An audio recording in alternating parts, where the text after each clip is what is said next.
ये किस दौर के बच्चे हैं?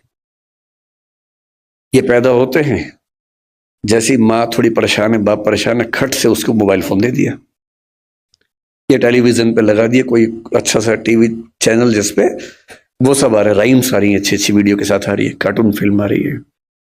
और बच्चे को पता लग गया कि एक मेरा बाप है, एक मेरी माँ है, और एक इन दोनों से ज्यादा इंटरेस्टिंग एक और है, ये बड़ा सा, इसमें हमेशा बढ़िया चीजें आती हैं, ये तो कभी कभी गुस्सा करते हैं, ये वाला ज्यादा अच्छा है, तो टीवी पे ज्यादा उसको मजा आने लगता है।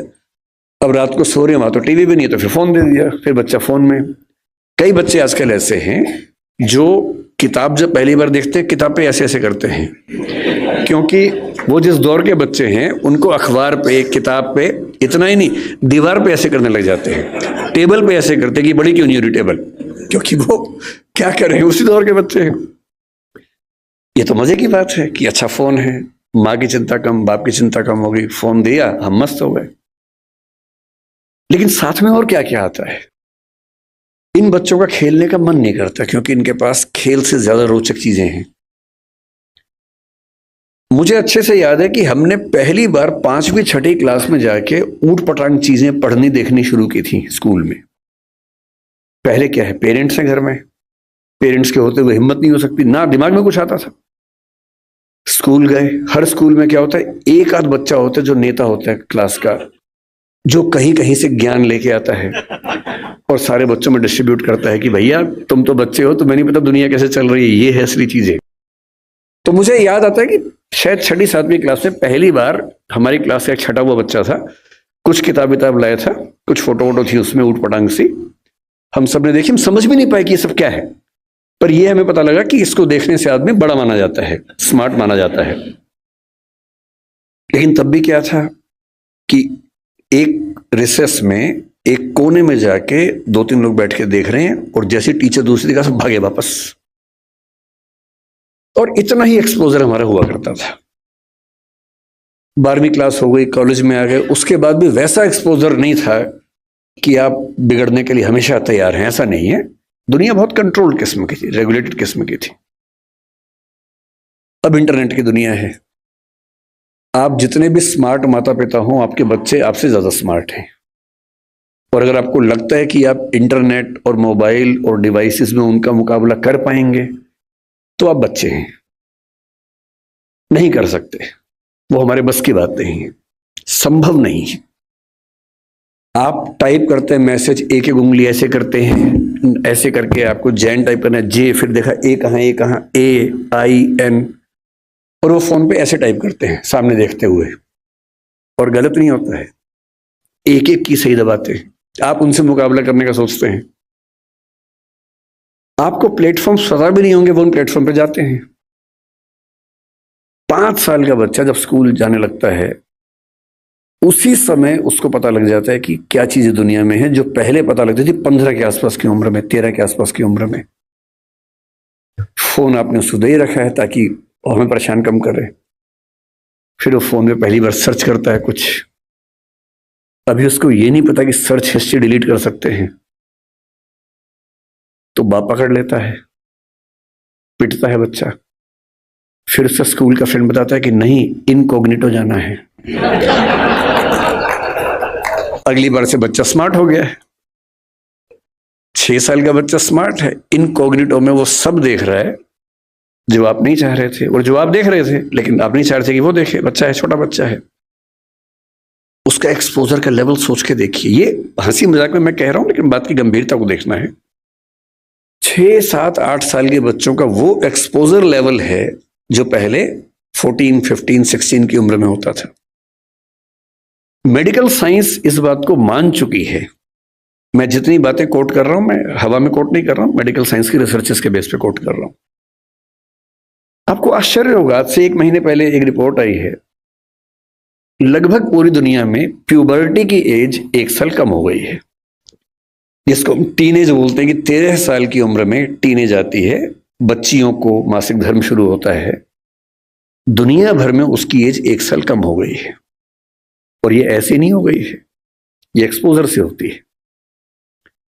लड़के भी जल्दी मैच्योर हो रहे हैं, जो हरकतें 15, 16, 18 में ठीक लगती हैं, किसी बच्चे के मन में भाव आने चाहिए, 8, 9, 10 में वैसी बातें हो रही हैं। ये तो फिर भी छोटी बात है। इसके बाद जो होता है तो बच्चे ही, एक्सपोजर बहुत बड़ा मिल गया है। जब वो नेट पे जाते हैं तो नेट पे जो पिशाच बैठे हुए हैं दुनिया भर में, जो साइबर ठग हैं, जो साइबर क्रिमिनल्स हैं, वो इसी ताक में है कि बच्चे मिल जाएं। उनको पता है कि बच्चे का मनोविज्ञान क्या है। वो हैकर्स हैं, वो हैक कर लेंगे कि उस बच्चे ने क्या क्या सर्च किया है, उसकी पूरी कुंडली खोल लेंगे कि बच्चे का इस समय मन कहाँ अटका हुआ है।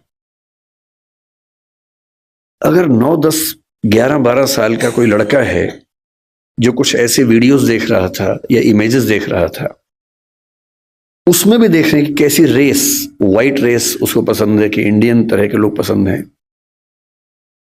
फिर उनकी तरफ से उसी रेस का वैसा ही सुंदर दिखने वाला व्यक्ति, फीमेल, और यदि कोई बच्ची है तो वो मेल, उससे इंटरेक्शन शुरू करेगा,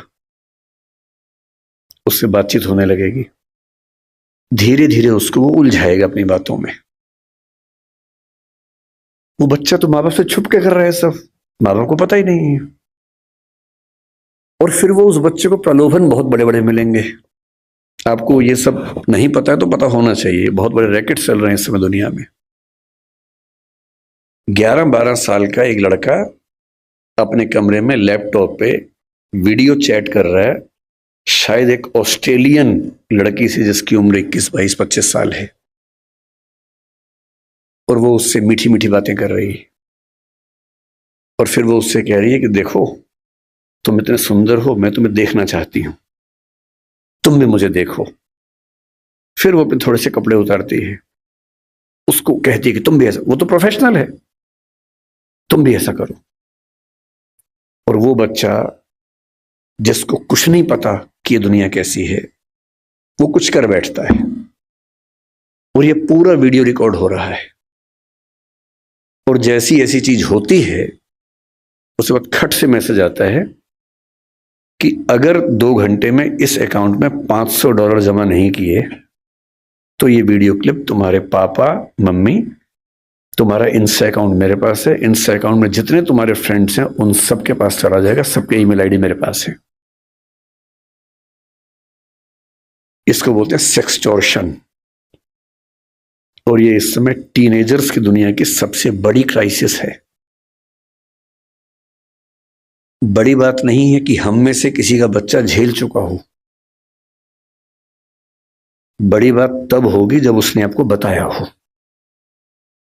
और अगर आपको नहीं बताया है और आप इस खुशफहमी में कि ऐसा हमारे बच्चे को हो ही नहीं सकता, तो फिर कह रहा हूं कि हम इस बात से अनजान हैं कि हम किस स्थिति में हैं। अपने बच्चों से बात करना शुरू कर दीजिए।